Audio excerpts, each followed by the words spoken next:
जय श्रीमन नारायण। ए पर जे टिप्पणी हम करे जा रहल बा रामानुजदास श्रीमान गट्टू वेणुगोपाल स्वामी जी के द्वारा दिहल गयल बा। अध्याय 6 आत्म संयम योग श्लोक 42।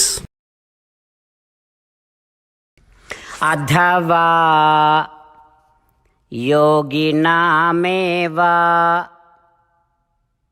कुले भवति धीमताम् एतद्धि दुर्लभतरं लोके जन्म यदीदृशम्। ओम। गीताचार्य श्री कृष्ण परमात्मा अर्जुन समेत हमनी सबके आत्म संयम योग सिखा रहल बानी।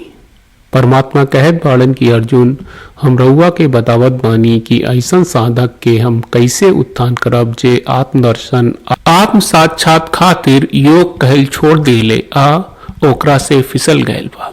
जे उ योग साधना से विमुख होई हम ओकरा के योग के महिमा के कारण अगला जन्म में ज्ञानी लोगन के परिवार में जन्म देव।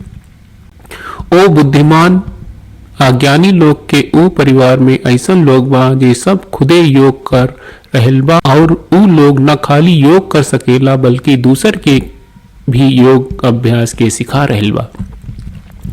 अर्जुन हम ई साधक के ऐसन महान परिवार में जन्म देव। अर्जुन बुद्धिमान लोग के परिवार में जन्म लेवल आम आदमी खातिर बहुत कठिन बा जे सब आत्मदर्शन आ आत्म साक्षात्कार खातिर अभ्यास करत बाड़े।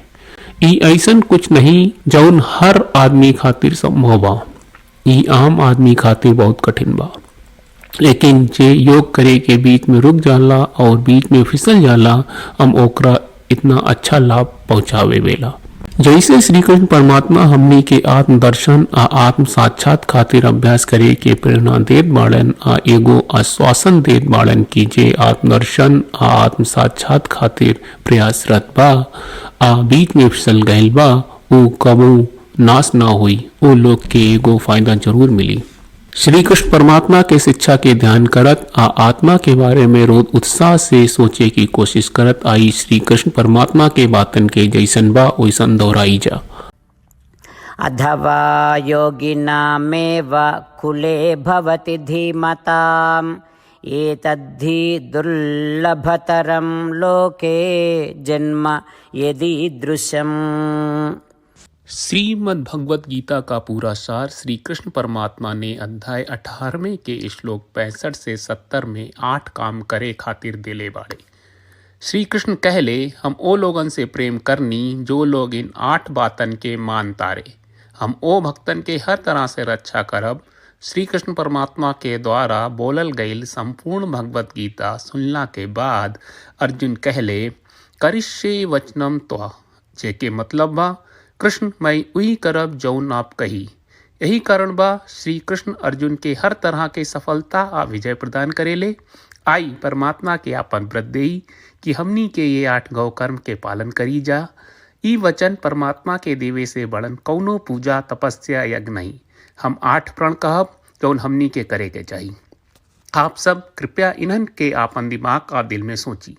श्री कृष्ण के आपन वचन देवे के ई तरीका में हमनी सबकी कल्पना करे के चाहिए कि श्री कृष्ण का चेहरा खुशी से चमकत बा और खुशी के एहसास करत बा। जय श्रीमन नारायण। यहाँ हमनी के 8 वादा बा। हमनी के पहला वादा, हे श्रीमन नारायण आपका निर्देश के मुताबिक हम हमेशा तोहार ध्यान करब और तोहार बारे में सोचब। हमनी के दूसर वादा, हे श्रीमन नारायण आपका सलाह का अनुसार हम हमेशा आपका भक्त रहब। हमनी के तीसर वादा, हे श्रीमन नारायण हम आपन सब काम तोहरा सेवा के रूप में और तोहरा संतुष्टि खातिर करब। हमनी के चौथा वादा, हे श्रीमन नारायण जैस की आप माने के कहले रहलू हमरा बहुत विश्वास बा कि हम आपके होई और हम हमेशा आपन दोनों हाथ जोड़ के आपके नमस्कार करब और आपकी पूजा करब। हमनी के पांचवा वादा, हे श्रीमन नारायण हमरा के तोरा बात माम एकम शरणम ब्रज 1866 याद कहले, जहाँ आप हमरा के आपन का अर्पित करे का कहा। श्रीमन नारायण मैं हमेशा तोहरे शरण में रहब। हमनी के छठवां वादा। हे श्रीमन नारायण, हमरा के तोहरा बात माँ सुचहा 1866 याद कहले कि आप हमनी के शोक ना करे का आश्वासन दे रहे बड़े, हम अब और शोक ना करब। हमनी के सातवां वादा। हे श्रीमन नारायण, आपने हमरा खातिर श्रीमद् भगवत गीता के वितरण करके हम सबके कृपा कहले और आशीर्वाद दहले बा। हम वादा करत बानी कि रोजाना कम से कम एक श्लोक पढ़ब या सुनब। हमनी के आठवां वादा। हे श्रीमन नारायण, आप गीता के पूरा मानवता तक ले गयलू। हम गीता में आपके दिव्य वचन के उन भक्तन तक पहुँचावे के प्रयास करब जे गीता से अपरिचित बा। हे श्रीमन नारायण, हम उई करब जौन तू करे का कहब। हम ऐसन व्यवहार करब जैसन आप चाहत बानी और हम खाली आपका खातिर काम करब। श्रीमन नारायण के रोज आपन वचन देहल कि हम ओइस करब जैस आप कहत बानी, ई अपने आप में बड़न पूजा बा। श्रीमन नारायण, करशे वचनम त्वा। श्रीमन नारायण, हम तोरे निर्देश के मुताबिक काम करब। सर्वं श्री कृष्ण अर्पणम अस्तु। जय श्रीमन नारायण। अथवा योगिनामेव कुले भवति धीमताम् एतद्धि दुर्लभतरं लोके जन्म यदीदृशम्। ॐ अथवा योगिनामेव कुले भवति धीमताम् एतद्धि दुर्लभतरं लोके जन्म यदीदृशम्। श्रीमन्नारायण, करिष्ये वचनं तव। सर्वं श्रीकृष्णार्पणमस्तु। जय श्रीमन्नारायण।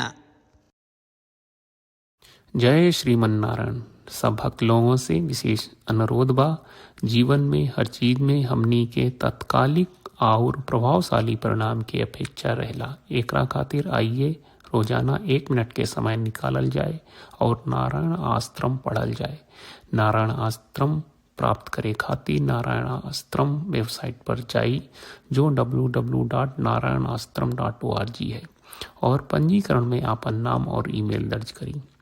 आपके द्वारा प्रदान कईल गई ईमेल पर आपका एक नारायण आश्रम PDF प्राप्त हुई। PDF में एक रामायण श्लोक, एक गीता श्लोक और एक विष्णु नामम बा। ये तीनों के मिल के नारायण आश्रम कहल जाला। हर व्यक्ति के ये श्लोक के अलग अलग संयोजन मिलेला।